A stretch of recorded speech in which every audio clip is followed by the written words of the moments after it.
ساتھ آپ کی خدمت میں حاضر ہیں۔ آج 24 ربیع الاول ہے، 11 اکتوبر ہے اور بدھ کا روز ہے۔ پروردگار کی بارگاہ میں دعا گو بھی ہوں اور پر امید بھی ہوں کہ پوری دنیا میں آپ جہاں کہیں بھی ہوں گے، صدقے میں محمد و محمد علیہ السلام کے خیر و عافیت سے ہوں گے۔ ناظرین، آپ کو ہمارے پروگرام کے فارمیٹ کا علم ہے کہ ایام اعزا کے بعد گوشہ ادراک کا دوبارہ آغاز ہو رہا ہے۔ مختلف عنوانات کے ساتھ ہم اس پروگرام میں آپ کی خدمت میں آپ کے محضر میں حاضر رہے ہیں اور اس وقت ہمارے ساتھ موجود ہیں۔ یقیناً آپ کی شخصیت کسی تعارف کی محتاج نہیں ہے۔ ہمارے ساتھ موجود ہیں علامہ سید نجم الحسن نقوی صاحب قبلہ۔ آپ کے پروگرام میں خوش آمدید کہیں گے اور آپ کی خدمت میں سلام عرض کریں گے۔ جی، السلام علیکم ورحمۃ اللہ وبرکاتہ۔ آپ کو بھی جزاک اللہ قبلہ، جزاک اللہ۔ ناظرین، گوشہ ادراک میں آج کا ہمارا موضوع نبی کریم صلی اللہ علیہ وآلہ وسلم کی شخصیت اور فضیلت کے عنوان سے رہے گا۔ اس کو مختلف اس نکات کے اوپر اس میں بحث کی جائے گی، ان کو موضوع سخن بنایا جائے گا۔ تو قبلہ تھوڑی سی طویل گفتگو کے ساتھ ہمیشہ کی طرح پروگرام کا آغاز کیا جا رہا ہے کہ رسول خدا صلی اللہ علیہ وآلہ وسلم کی جو شخصیت ہے اس کا قرآنی تعارف اگر کہا جائے تو ہمیں کیا کچھ ملتا ہے، اس پہ ذرا روشنی ڈالتے ہیں۔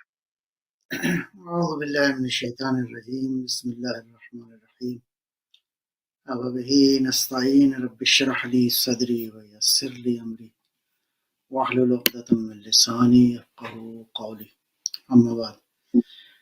درود و سلام ہو نبی خاتم کی ذات اطہر پر کہ آپ کی ذات گرامی اس کائنات میں تمام تر انسانوں سے افضل ہیں۔ کس جہت سے؟ کمالات، صفات، اوصاف اور آپ کی شخصیت کے جو پہلو ہیں حتیٰ انبیاء سے بھی، تمام تر دیگر انبیاء سے بالا تر ہیں۔ آپ کی رسالت کا دائرہ بھی دیگر انبیاء سے بہت ہی وسیع تر ہے، اور آپ ہی وہی نبی ہیں جو کہ قیامت تک جن کی رسالت اور شریعت کا سلسلہ جو ہے جاری رہے گا، اور اس کے بعد بھی پروردگار جب محشر بپا ہوگا تو آپ کی شخصیت کائنات میں آپ کی شخصیت کا نور ظاہر ہے کہ بہت ہی مختلف انسان جو ہے وہ سب دیکھیں گے۔ ایک تو یہ نقطہ ہے بنیادی طور پر۔ اگر آپ کے اس سوال کو میں یوں دیکھوں کہ اللہ کے جتنے انبیاء ہیں اوصاف میں ایک مرحلے تک سب مساوی ہیں۔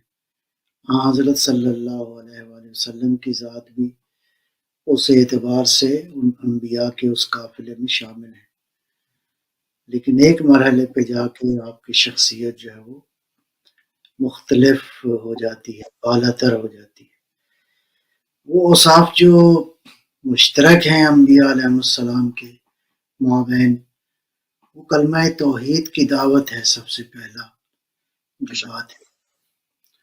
اسی طرح فرض کریں وحی کا سلسلہ ہے، کتابوں کا سلسلہ ہے، لوگوں کی ہدایت کا عنوان ہے۔ ہر نبی جو ہے وہ اپنی امت سے افضل ترین شخصیت ہوتا ہے۔ اگر وہ افضل نہ ہو تو پھر ہدایت کا نظام جو ہے وہ ناقص ہو جائے۔ اس اعتبار سے ہر نبی کا مقام اس کائنات میں بلند ترین ہے۔ بلکہ امام خمینی رضوان اللہ تعالیٰ علیہ کی بقول ایک مقام پر انہوں نے فرماتے ہیں، ایک نبی کو جو اللہ نے رتبہ اور مقام دیا ہے وہ یہ ہے کہ زمین پہ بیٹھ کے آسمان سے، عرش الہی سے وہ احکام خدا کو لیتا ہے اور اپنی امت تک پہنچاتا ہے۔ گویا ہر نبی جو ہے اس عظیم ترین رتبے پہ فائز ہیں کہ زمین پہ بیٹھ کے وہ عرش الہی تک ان کی ایکسیس موجود ہے۔ پھر نبی اپنے اوصاف میں متقی ترین انسان ہوتا ہے۔ نبی کے حوالے سے جو ہمارا عقیدہ ہے کہ نبی معصوم ہوتا ہے، جو بھی نبی ہو، یہ نہیں ہو سکتا کہ اللہ ایک غیر معصوم انسان کو انسانوں کی ہدایت کے لیے انتخاب جو ہے فرمائے۔ تو نبی بحیثیت نبی عرش الہی تک اس کی ایکسیس ہونا، معصوم ہونا، خدا کا برگزیدہ ہونا، متقی ترین انسان اور عالم ترین انسان اپنی امت میں، اس کا علم بھی جو ہے اپنے افراد امت سے بالا تر ہوتا ہے، اور اسی طرح جو ہے وہ ہر نبی جو ہے وہ معجزات لے کر آئے، تو صاحب معجزہ ہونا یہ بھی ایک انبیاء کی خصوصیت میں سے ہر نبی کی خصوصیت ہے۔ البتہ یہاں ایک بڑا ایک قابل توجہ ایک بات ہے، وہ یہ ہے کہ ہر نبی معجزات مختلف لے کر آئے۔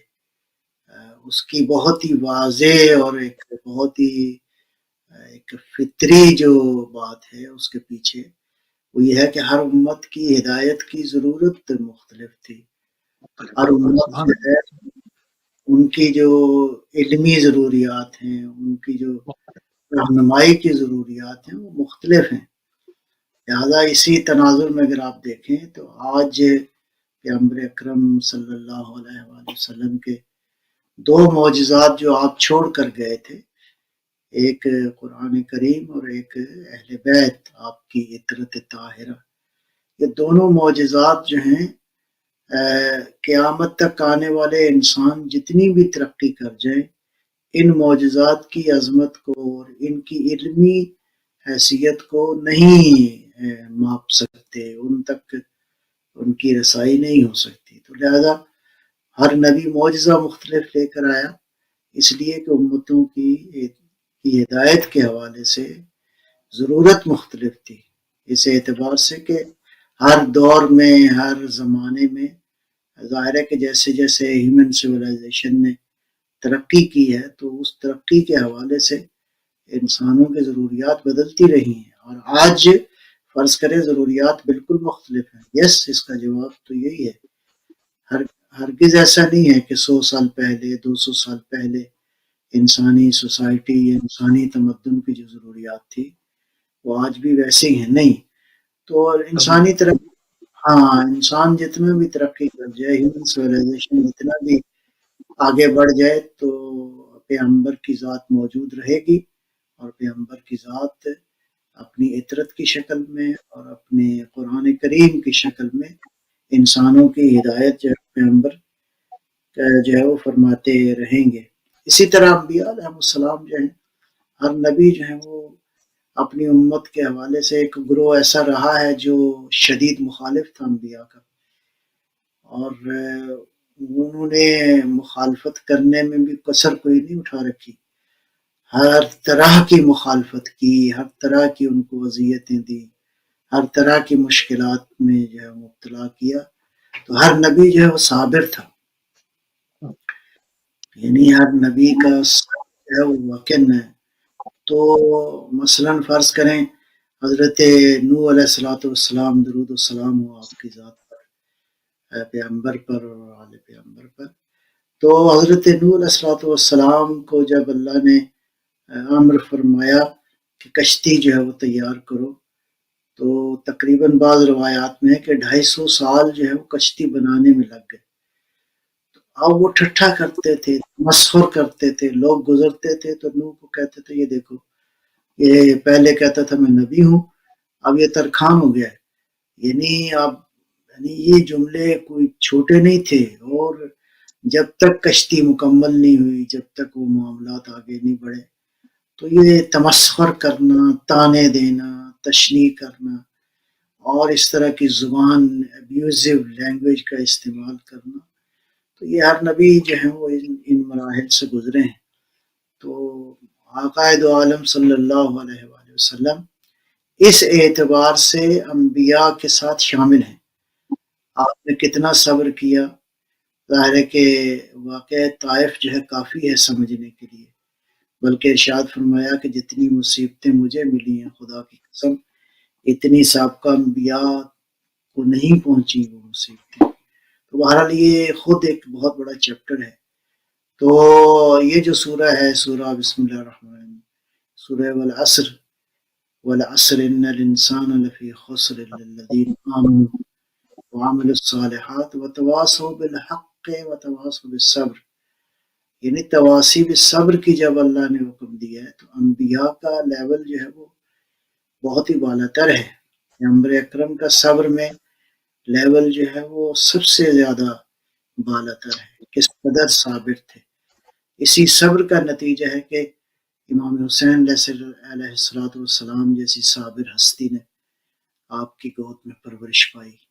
تو اس اعتبار سے اب میں اگر خلاصہ اس بات کا یوں کروں کہ انبیاء جو ہے معجزات میں، علم میں، وحی میں، تقوی میں، صبر میں، بینات میں، قوموں کی ہدایت میں، اور یہ سارے وہ موضوعات ہیں جو ہے وہ انبیاء مساوی ہیں۔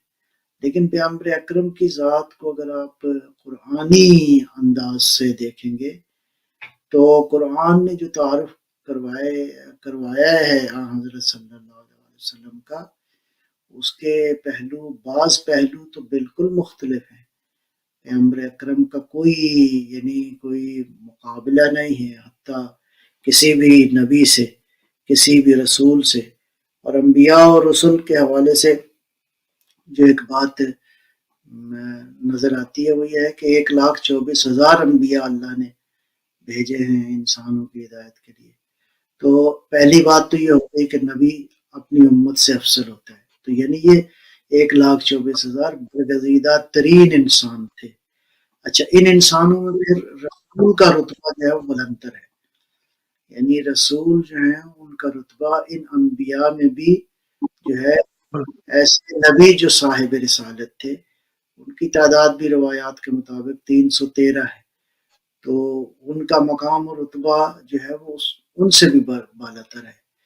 پھر ان 313 رسولوں میں 5 شخصیات ایسی ہیں جن کو اولو العزم کہا جاتا ہے، تو وہ اولو العزم تمام تر دیگر انبیاء سے، رسولوں سے بالاتر ہیں، لیکن ان 5 میں نبی مکرم صلی اللہ علیہ وسلم کی ذات ان سے بھی بالاتر ہے۔ لہذا قرآن کریم جہاں سورہ النساء کی آیت ہے 41، کیف اذا جئنا من کل امت بشہید وجئنا بک علی ہؤلاء شہیدا، کہ ہر نبی جو ہے وہ اپنی امت کا گواہ ہوگا، ہر نبی اپنی امت کا گواہ ہوگا، اور آپ کو ہم سب پر گواہ بنائیں گے۔ یہ عظیم الشان ہے، یہ پیرایا، یہ بات۔ اس سے جو ایک بات سمجھ میں آتی ہے کہ یعنی جب پیغمبر گواہ ہوں گے تو گواہ کون ہوتا ہے؟ اچھا، قرآن میں مختلف جگہوں پر اس کا جو ہے وہ ذکر ہے کہ دیگر انبیاء سے آپ کی فضیلت کو قرآن کریم نے جو ہے وہ بیان کیا، تو چاہیں گے کہ تھوڑا سا اس میں سے مزید جو ہے وہ ہمارے ناظرین کے لیے قبلہ ریسرچ ورک جو ہے آپ کا وہ پیش فرمائیے۔ جی میں وہی عرض کروں، تو اب قرآن نے اس مقام پر باقی انبیاء سے آپ کا رتبہ کیسے بلند ہو گیا، یہی آیت سورہ النساء کی۔ اللہ فرماتا ہے کہ ہر امت پر انبیاء کو ہم گواہ دیں گے ان کی اپنی امتوں پر، اور پیغمبر تمام تر امتوں پر گواہ ہوں گے۔ اللہ کیسے ممکن ہے؟ ایک نبی تو اپنی امت کے ساتھ محشور ہوتا ہے، اس کے معاملات کا شاہد ہوتا ہے، وہ معاملات کیسے چل رہے ہیں اس امت کے، تو پیغمبر گویا ہر زمانے میں بے الفاظ دیگر موجود ہیں، ہر امت کے گواہ ہیں، تو گویا یہ بات پھر یہاں سے سمجھ میں آتی ہے، دو باتیں سمجھ میں آتی ہیں۔ ایک تو یہ ہے کہ آپ کی رسالت ہی در حقیقت رسالت ہے، اصل رسالت جو ہے وہ آپ ہی کی رسالت ہے، باقی سارے انبیاء کی رسالتیں، نبوتیں گویا اسی رسالت کی تشریح کے لیے ہیں، اس رسالت کو سمجھانے کے لیے، اس کی عظمت کو بتانے کے لیے جو ہے وہ درجہ بدرجہ بس ایسے ہی ہے جیسے کسی بھی نظام تعلیم، ایجوکیشنل سسٹم کے اندر آپ دیکھیں گے تو نرسری سے جب آپ شروع کریں گے پی ایچ ڈی اور فرض کریں پوسٹ گریجویشن اور اس سے بھی بالا تر، تو یہ سارے مرحلے کیا ہیں، یعنی سارے آپس میں جڑے ہوئے ہیں، لیکن وہ جو آخری مرحلہ ہے پوسٹ گریجویشن کا فار ایگزامپل، وہ مرحلہ ایسا ہے کہ وہ سب سے بالا تر ہے. تو ختم نبوت کا مقام جو ہے اس اعتبار سے بالا ترین ہے، یعنی حضور کا گواہ ہونا تمام تر امتوں پر. تو یہ بات سمجھ میں آتی ہے. پیغمبر اکرم صلی اللہ علیہ وآلہ وسلم کے حوالے سے وہ مثلاً کیا کہتے ہیں، آپ کی رسالت کا دائرہ جو ہے وہ بھی محدود نہیں ہے، لامحدود ہے. اس لیے کہ قرآن کریم جو ہے وہ آیا ہے کافۃ للناس، تمام تر انسانیت کے لیے آیا ہے. پیغمبر کی رسالت جو ہے وہ بھی تمام تر انسانوں کے لیے، کوئی قید نہیں ہے، نہ ٹائم کی، نہ اسپیس کی، نہ نسل کی، نہ تمدن کی، نو، بالکل کوئی بیونڈ آل دیز باؤنڈریز. یہ تمام تر حدود سے بالا تر ہے آپ کی رسالت. تو آپ کی رسالت جو ہے عالمی ہے، جہانی ہے، ورلڈ وائڈ ہے. یہ اس رسالت کو بالآخر جو ہے یہ وہ آخری اللہ کا میسج ہے جو بالآخر جو ہے پروردگار کی تدبیر کے مطابق جو ہے یہی میسج ہے جو انسانوں تک پہنچے گا. اور حضرت مہدی علیہ الصلوۃ والسلام حضرت مسیح علیہ الصلوۃ والسلام کے ساتھ مل کر اس ساری دنیا میں اس نورانی پیغام کو نافذ کریں گے. اچھا، اب آپ آ جائیں، کچھ خصوصیات ہیں قرآن نے جو بیان فرمائی ہیں. اس میں ایک تو میں نے عرض کر دی. دوسرا جو نقطہ ہے جو پیغمبر اکرم کا باقی سب سے مختلف ہے، بسم اللہ الرحمن الرحیم، انا اعطیناک الکوثر فصل لربک وانحر ان شانئک هو الابتر. یہ کوثر کا عطا کرنا یہ صرف پیغمبر اکرم کے بارے میں ہے، یعنی یہ کسی اور نبی کے بارے میں نہیں ہے کہ اللہ فرماتا ہے کہ ہم نے آپ کو کوثر عطا کر دی، ہم نے آپ کو کوثر جیسی نعمت جو ہے وہ عطا فرمائی ہے. تو اس اعتبار سے اس حوالے سے بھی حضرت کی ذات جو ہے وہ سب سے بلند تر ہے. اگرچہ یہ بات قرآن کریم نے اس اعتبار سے بھی بیان کی، جیسے میں نے عرض کیا ہے، تلک الرسل فضلنا بعضهم علی بعض، یعنی ہم نے انبیاء کو ایک دوسرے سے جو ہے وہ مختلف رتبے عطا کیے ہیں. بحثیت نبی تو یقیناً خصوصیات میں مساوی ہیں، لیکن جو ہے رسولوں میں جو ہے پروردگار فرماتا ہے، حتیٰ فرمایا کہ سورہ بنی اسرائیل میں وَلَقَدْ فَضَّلْنَا بَعْضَ النَّبِيِّينَ عَلَىٰ بَعْضٍ وَآتَيْنَا دَاوُودَ زَبُورًا. ہم نے بعض انبیاء کو بھی بعض انبیاء پر فضیلت دی ہے، لیکن ان فضیلتوں میں سب سے بڑی فضیلت جو ہے، جو فضیلتوں کا مرکز ہے، وہ نبی مکرم صلی اللہ علیہ وسلم کی ذات ہے. لہذا امام صادق علیہ الصلوۃ والسلام کی ایک روایت کے مطابق فرمایا سعادت النبیین والمرسلین خمسۃ وهم اولو العزم من الرسل وعلیہم دارت الوحی نوح و ابراہیم و موسیٰ و عیسیٰ و محمد صلی اللہ علیہ وسلم جمیل انبیاء. یعنی تمام تر انبیاء میں اللہ نے ان 5 نبیوں کا انتخاب کیا، اور اس میں بھی پیغمبر اکرم صلی اللہ علیہ وسلم جو ہیں ان کو اللہ تعالیٰ نے جو ہے وہ جدا. تو اس اعتبار سے اب میں اگر اس کا آپ کے سوال کی روشنی میں کہ پیغمبر اکرم جو ہیں اللہ نے انہیں کوثر عطا فرمائی، اللہ نے انہیں تمام تر انبیاء پر گواہ قرار دیا ہے، اللہ نے آپ کی رسالت کو عالمی اور آخری رسالت قرار دیا ہے. یا قرآن کریم میں اول المسلمین کا جو ہے وہ ٹائٹل بھی پیغمبر اکرم کے لیے جو ہے وہ استعمال کیا گیا ہے. پھر ایک اور اعتبار سے معجزات میں 2 معجزے جن کا میں نے ذکر کیا ہے وہ پیغمبر کے دائمی معجزے ہیں، ایک قرآن کریم ہے اور ایک آپ کی اطرت طاہرہ ہے جس کا کوئی مقابلہ نہیں ہے، کوئی کمپیریزن نہیں ہے کہیں بھی کسی صورت میں. ایک اور یہاں پہ میں عرض کروں گا کہ حضور نبی اکرم صلی اللہ علیہ وآلہ وسلم کی جو ہے ذات گرامی کے حوالے سے ایک جو بات ہے وہ کائنات میں کسی کو بھی میسر نہیں ہے. وہ کیا ہے؟ واقعہ معراج ہے. میں عرض کروں کہ جس زمانے میں یہ واقعہ معراج ہوا اس زمانے کا انسان جو ہے دن میں یہ جو ابھی آج بھی فقہی طور پہ ایک بحث موجود ہے، دن میں میکسیمم 28 میل جو ہے وہ سفر کر سکتا تھا اپنے اس زمانے کے وسائل کے حساب سے. 28 لیکن منٹ ہاں، لیکن یہ ہے کہ اگر اس زمانے میں کوئی انسان 28 کی بجائے 100 میل سفر کر لیتا تو لوگ پریشان ہوتے ہیں. لوگ کہتے ہیں یار یہ کیسے اس نے سفر کر دیا. بہت کمال کی بات ہے.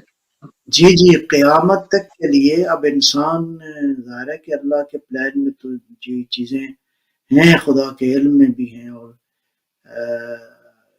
پروردگار کے دیے ہوئے علم کے نتیجے میں آج انسان جو ہے وہ کہاں پہ ہواؤں میں سفر کر رہا ہے، اور ایک گھنٹے میں کتنا سفر ہوتا ہے.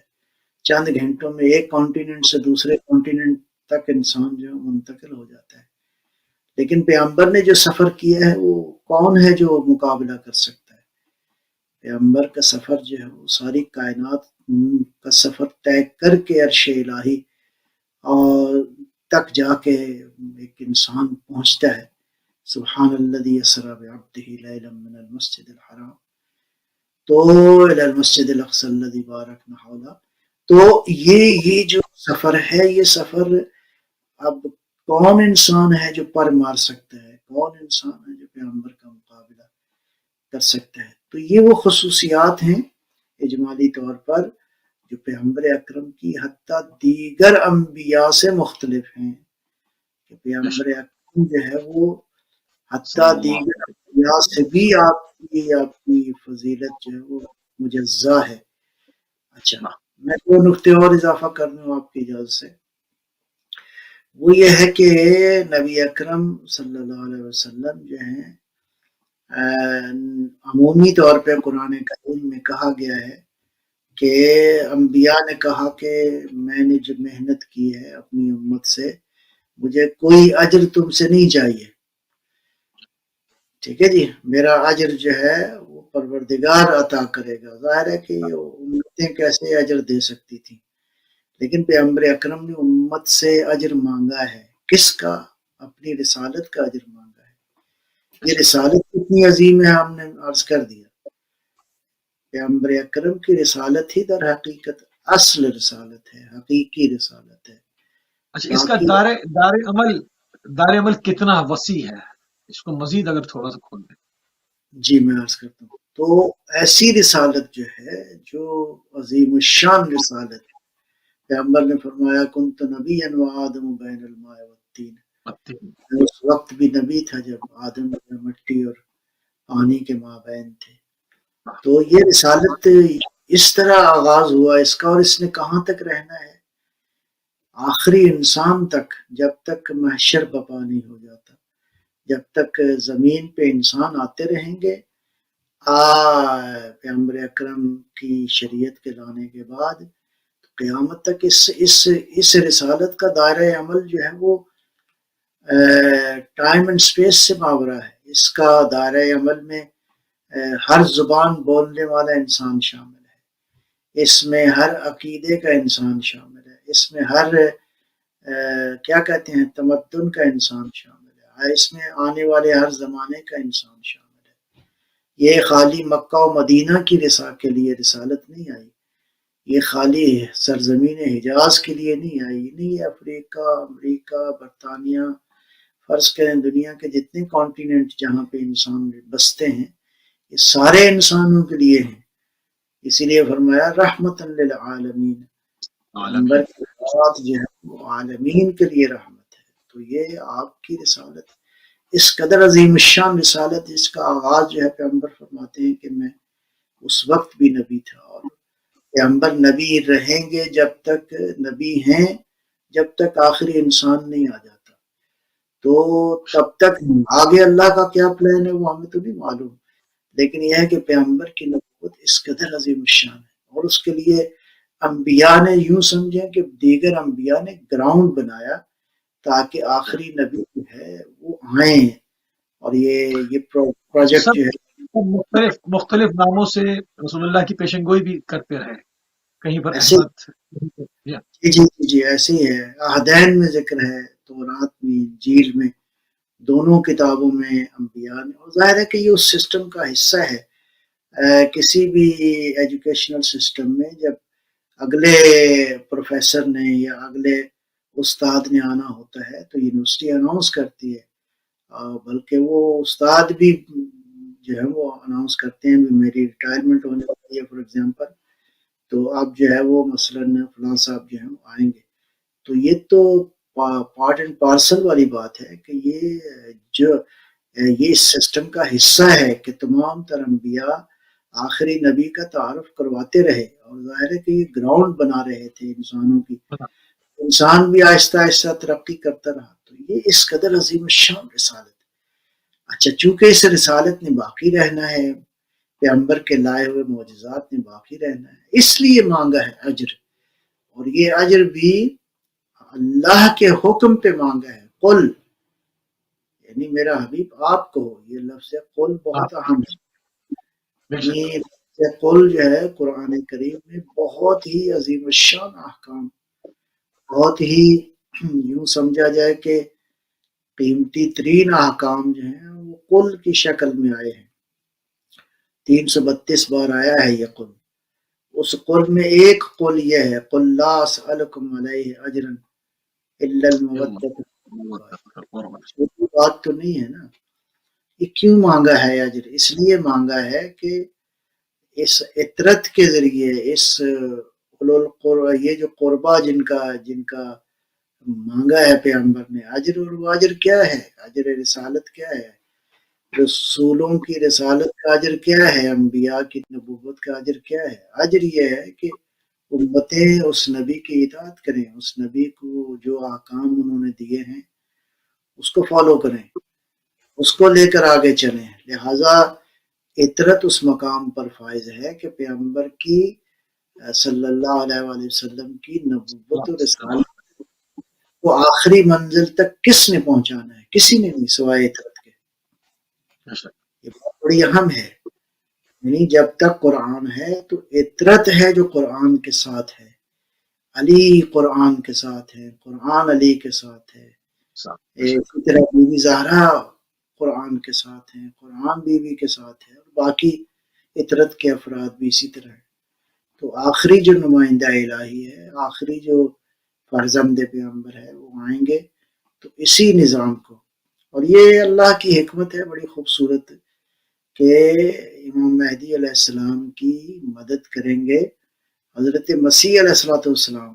حضرت مسیح کا رتبہ معلوم ہے ہمارے عقیدے کے مطابق، حضرت مسیح علیہ السلام جو ہیں وہ اس کائنات میں ان کا رتبہ، جیسے میں نے عرض کیا، نبی اپنی امت سے افضل ہوتا ہے، رسول نبی سے افضل ہوتا ہے، اولو العزم جو ہے وہ حتیٰ باقی انبیاء سے اور باقی رسولوں سے افضل ہوتا ہے۔ ایسا اولو العزم نبی جو ہے وہ تشریف لائیں گے اور حضرت مہدی علیہ السلام کے ساتھ جو ہے ان کا ساتھ دیں گے، ان کی ہیلپ کریں گے، اور پھر جو ہے دنیا میں اس آخری رسالت کا نور جو ہے وہ اس کی نورانیت کو لوگ دیکھیں گے۔ تو اچھا، جو مختلف جی زمانوں میں کوششیں ہوتی رہیں کہ رسالت محمد صلی اللہ علیہ وآلہ وسلم کا جو اصل تعارف ہے وہ پیش نہ ہو، تو اس کی روک تھام کے لیے کیا امت مسلمہ کو تدارک کرنا چاہیے؟ کیونکہ ہمارے یہاں بہت ساری جس کو معتبر کتابیں کہا جاتا ہے، اور اب وہ انٹرنیٹ کے ذریعے سے مختلف زبانوں میں مختلف اقوام میں پہنچ گئی ہیں، اور اس کے اندر سراسر جو ہے وہ جو صحیح تعارف نہیں ہے وہ پیش نہیں ہوا۔ تو اس پہ کوئی ایک باقاعدہ اس پہ ہم دیکھتے ہیں کہ بس اس کو ان چیزوں کو جو کوٹ کی جاتی ہیں اس کو کاٹ کے مزید پرنٹ کر دیا جاتا ہے، مگر اس سے دستبردار نہیں ہوئے ہیں۔ اس کا کیا کیا جائے گا؟ اس کو بڑا اچھا پہلو آپ نے توجہ کی ہے، وہ یہ ہے کہ ابھی ہم بحث کر رہے ہیں کہ نبی اکرم صلی اللہ علیہ وسلم کی شخصیت جو ہے وہ قرآنی حوالے سے ابھی کچھ نہ کچھ ایسے چند ایک باتیں جو ہیں عرض کی آپ کی خدمت میں۔ تو دنیا کے اندر پیغمبر اکرم پہ تبصرے کرنے والے لوگ کون کون ہیں؟ اگر آپ ان کی لسٹ بنائیں تو ایک تو مثلاً فرض کریں وہ لوگ جو کہ نان مسلم ہیں، اورینٹلسٹ ہیں، مستشرقین ہیں، انہوں نے تبصرے کیے ہیں۔ انہوں نے کیا تبصرے کیے ہیں؟ میں آپ کی بات کو تھوڑا سا مزید اگر میں کوشش کروں کھولنے کی،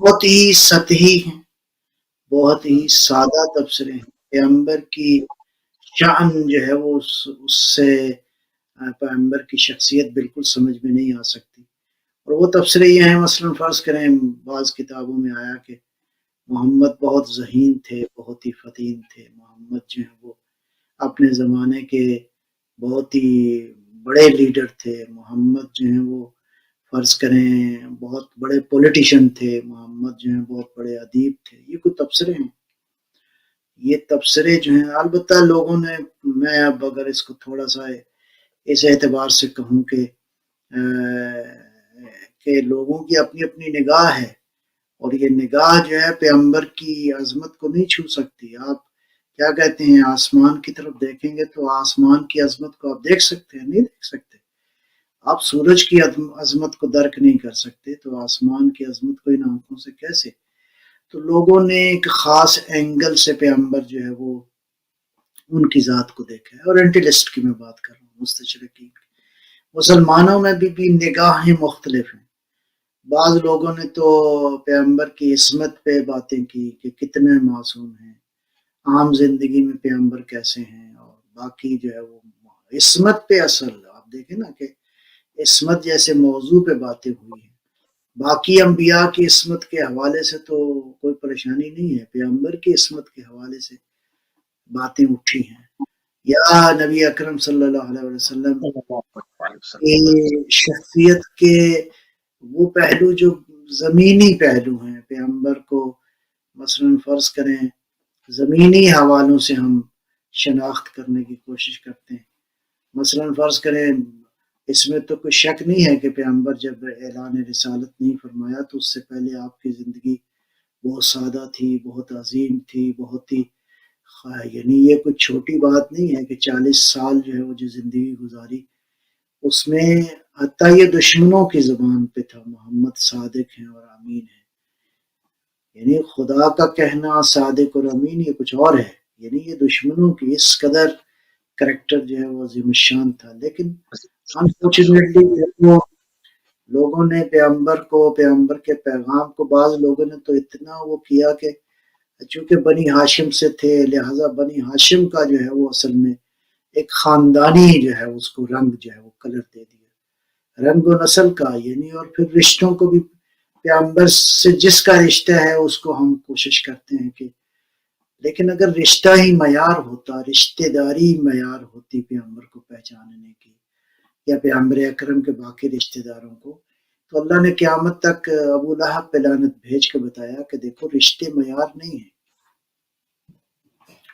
یعنی ابو لہب جو ہے وہ تو ظاہر ہے کہ سب سے زیادہ قریبی رشتہ تھا، سگے چچا تھے، لیکن اللہ نے فرمایا تبت یدا ابی لہب و تب، ٹھیک ہے۔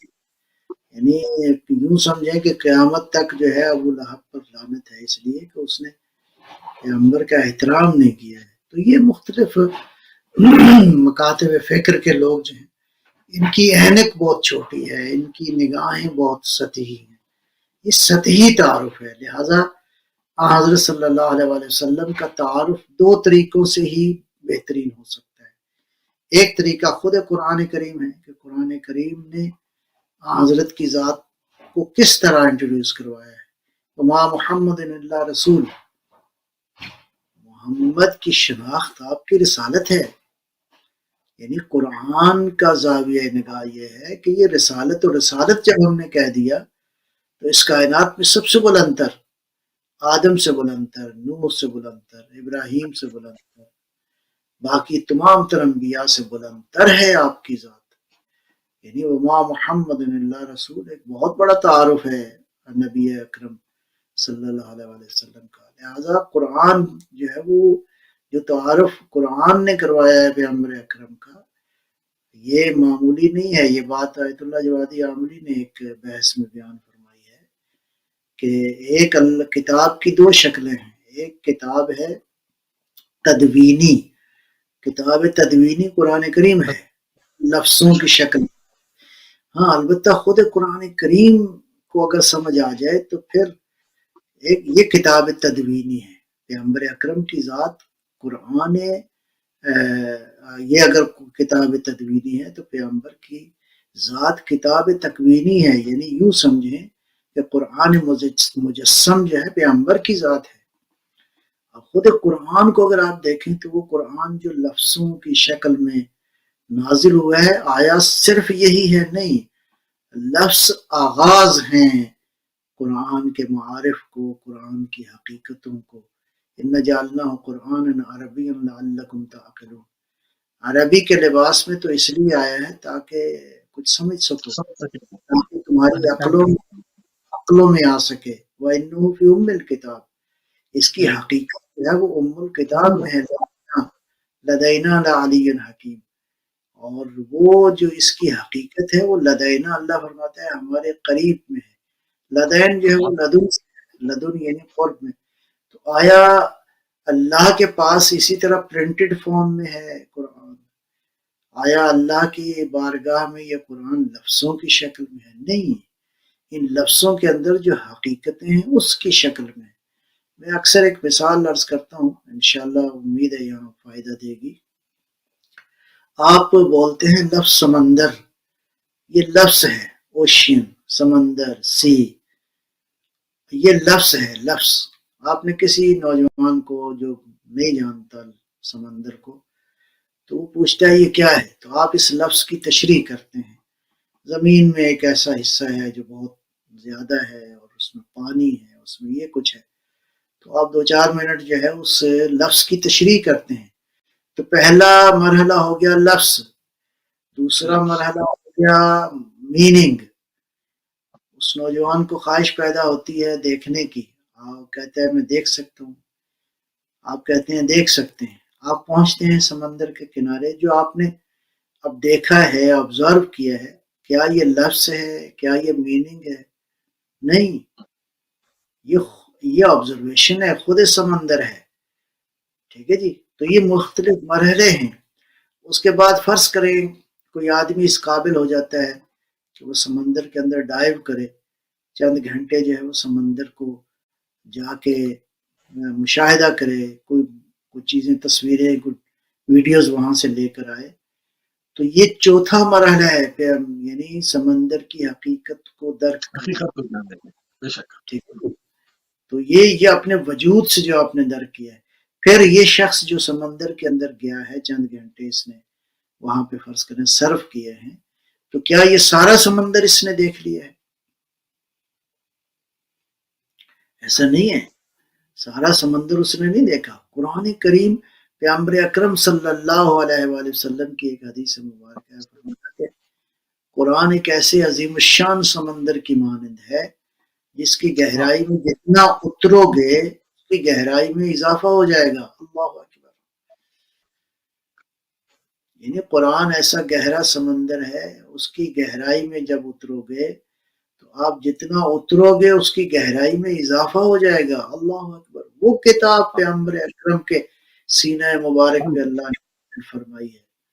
سبحان اللہ قبلہ، بہت خوبصورت تصویر، بہت پیغمبر قرآنی حیثیت کو جان سکتے ہیں؟ نہیں جان سکتے۔ پیغمبر اچھا ظاہر اچھا، اس کی یہاں پر ایک وجوہات، کیونکہ یہ جو اس کی قرآنی حیثیت ہے اور شخصیت کی رسول اللہ کی، اور قرآن کی جو اپنی ایک اصل جو کیفیت ہے، وہ نور جو ہے، جس کو ائمہ اہل بیت بیان کرتے رہے اپنے اپنے ادوار میں، اس کو ہم ایک 250 سالہ انسان سے بھی تعبیر کرتے ہیں، رہبر معظم کی کتاب بھی ہے۔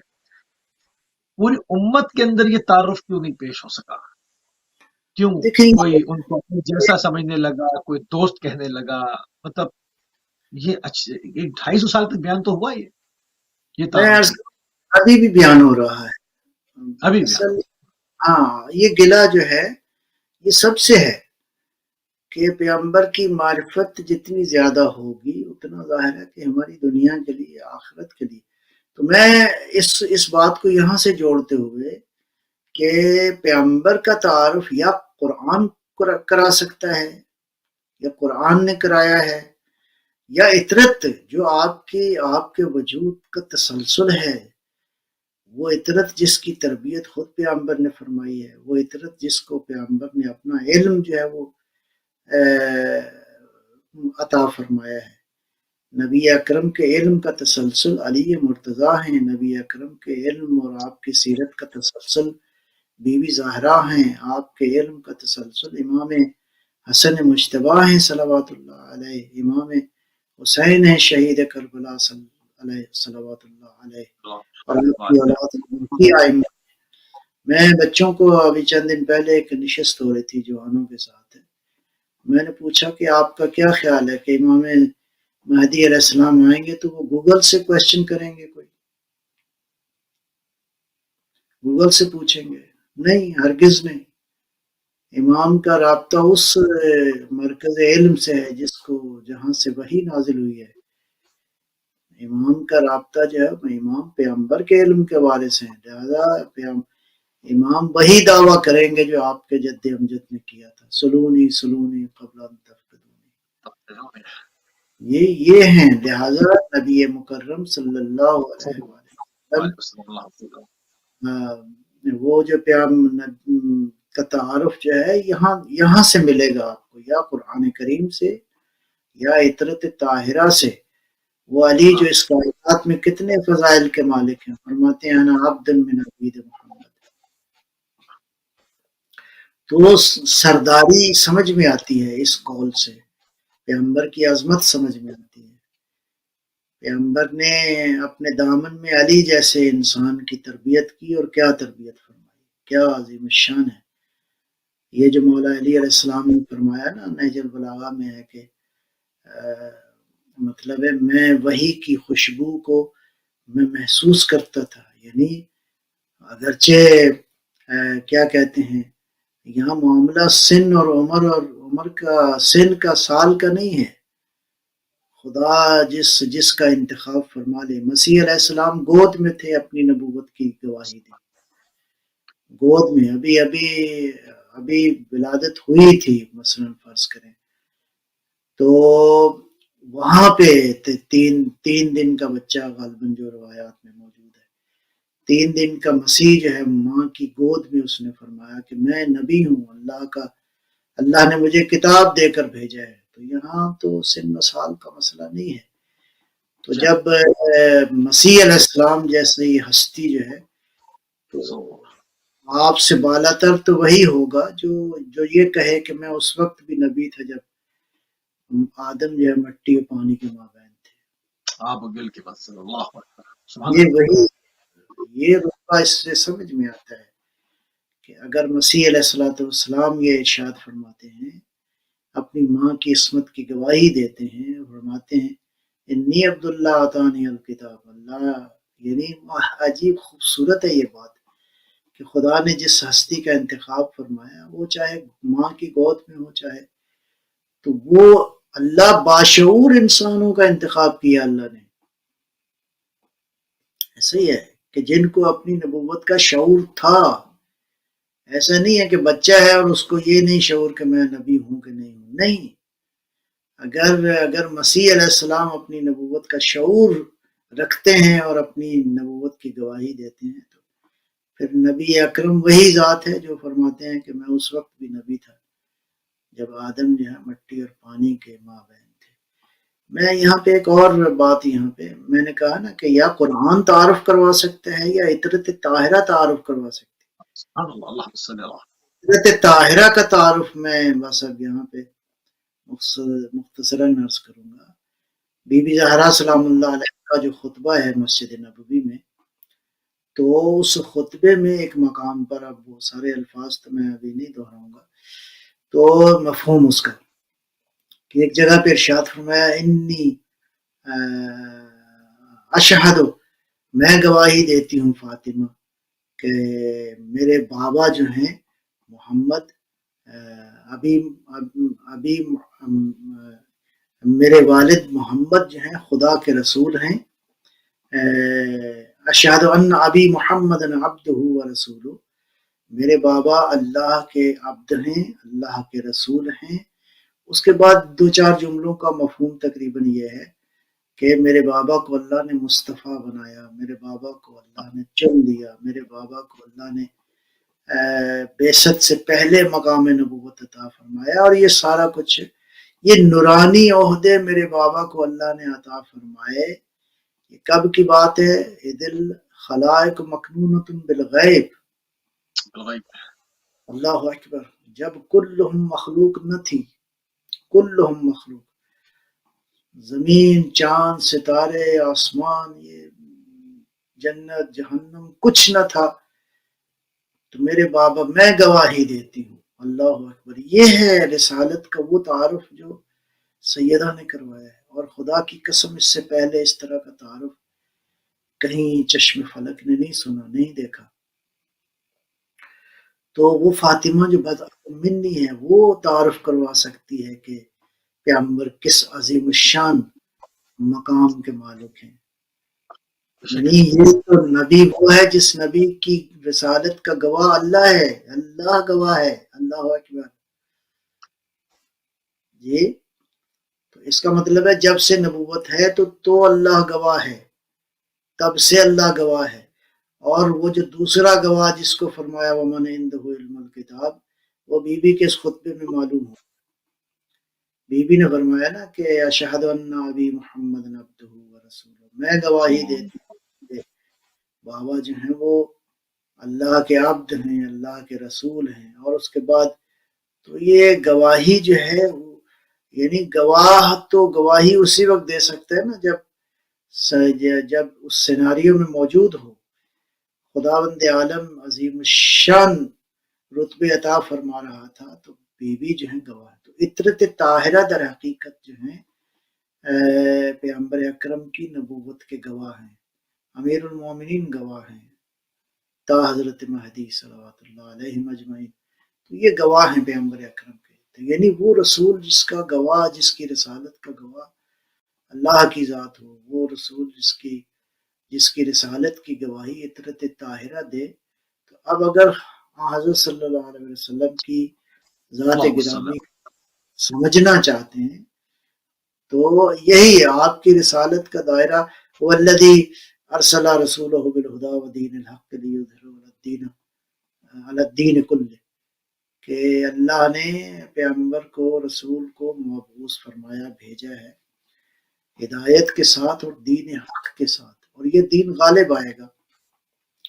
البتہ اس غلبے میں ایک بحث ہے. یہ غلبہ کون سا ہے؟ یہ غلبہ علم کا غلبہ ہے، یہ غلبہ برہان کا، حجت کا غلبہ ہے، یہ غلبہ جو ہے دین کا ریزننگ اور شعور کا غلبہ ہے، دین فہمی کا غلبہ ہے. یعنی پیغمبر کا لایا ہوا دین جو ہے اس نے غالب ہونا ہے. تو پھر اس کا مطلب ہے لا الہ الا اللہ کے بعد انسانوں کے لیے محمد رسول اللہ ہیں. آپ ہی کی ذات ہیں، لیکن آپ کی ذات کو اگر آپ کسی اور سے سمجھنا چاہیں گے تو پھر یہی ہے وہ جو سوال آپ نے کیا. کوئی کہے گا Muhammad was the greatest political leader, کوئی کہے گا محمد ہمارے جیسے ہیں، کوئی کہے گا کہ محمد جو ہے وہ صرف وہی لینے میں معصوم ہیں اور باقی زندگی میں ہماری طرح ہی ہیں.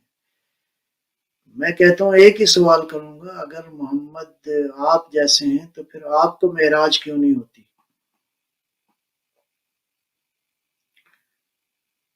جی، آپ کے ہاتھوں پہ اتنے معجزات، 3000 سے زیادہ معجزات ہیں جو تقریباً لکھے گئے ہیں. 3000 سے زیادہ معجزات ہیں پیغمبر اکرم صلوات اللہ. یعنی اس قدر کثیر معجزات آپ کی ذات ہے. اس کا مطلب یہ ہے کہ پیغمبر، ہاں ایک اور صفت جو ہے جس کو ہم آپ کہیں، پیغمبر کی ذات عبد محض ہے، عبد مطلق، عبد محض. یہ مقام کسی اور نہیں حاصل ہوا، اس سطح کا مقام. عبد ہیں خدا کے حضور عبد ہیں، اس میں کوئی شک کی نہیں ہے. لیکن باقی کائنات کے لیے رسول ہیں، باقی کائنات کے لیے پیغمبر کی ذات عظیم تر ہے. بعد از خدا بزرگ تو یہ قصہ مختصر والی بات ہے. خدا بزرگ ایک منٹ ہمارے پاس ہے. بسم اللہ. جی، تو خدا بزرگ برتر ہے، پیغمبر کی ذات جو ہے باقی تمام تر مخلوقات سے برتر ہے. تو اس نقطے کو ذرا سمجھنے کی ضرورت ہے. تو اللہ تعالی ہمیں توفیق اور یہ طاقت دے کہ سرکار صلی اللہ علیہ وسلم کی ذات، ان کے پیغام، ان کے میسج کو ہم سمجھیں اور انشاءاللہ جس انداز سے اللہ کی رضا اور مشیت ہے اس میسیج کو ساری دنیا تک ہم پہنچانے کی کوشش کریں انشاءاللہ.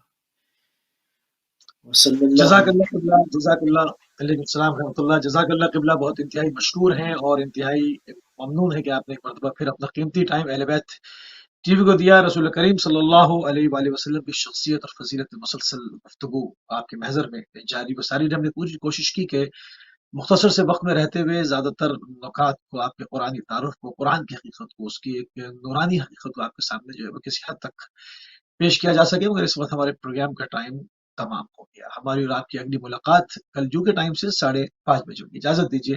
السلام علیکم ورحمۃ اللہ وبرکاتہ.